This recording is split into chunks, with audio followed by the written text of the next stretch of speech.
Hi guys, ito nga pala yung kapatid nung nasa first video na drawing ko. Hindi ko akalain na makakaabot ako sa point na ganito. Kasi hindi naman ako masyado magaling mag-drawing dati.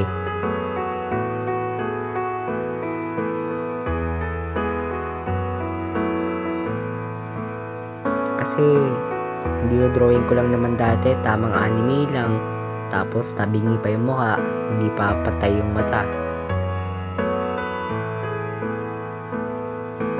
Kaya hindi ko akalaing makakaabot ako sa ganito.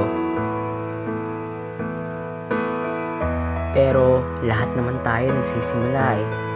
Kahit na hindi pa ako ganun kagaling dati, pero gifted naman na ako dito. But I believe na pwede kang gumaling sa isang bagay sa dalawang paraan. Pwedeng talento mo na yan, o pwedeng sanayin mo para gumaling ka. Yun ang turo ng teacher namin sa ESP namin eh. Talento at kasanayan. Yung talento, nandun na talaga yun.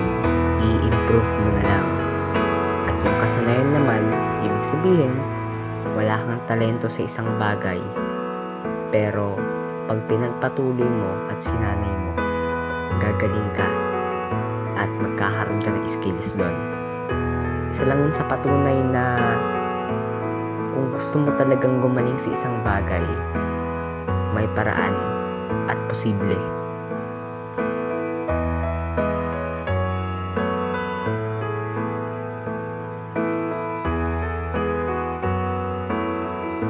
Kaya kung meron kang will na palaguin yung talento mo o may gusto kang matutunan na isang bagay, ay mag-hepe-pore ka kasi Kuya Will.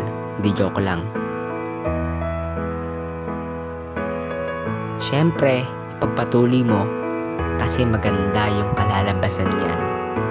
Alam mo ba na every masterpiece begins in a vision? Kaya ipagpatuloy mo lang. Kasi pag nagkaroon ka ng vision sa isang bagay, nagkaroon ka ng will na palaguin yun, kahit na sobrang hirap ng pagdaanan mo, ilang luha man ang pumatak sa mga mata mo, isa lang kahantungan yan: masterpiece.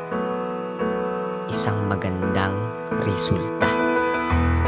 Kaya huwag kang tumigil na gawin ang lahat ng makakaya mo para lumago. Focus on God and focus on improving yourself. At kung nag-i-improve ka na, magpatuloy ka pa rin. Kasi maaring malayo ka na, pero malayo pa.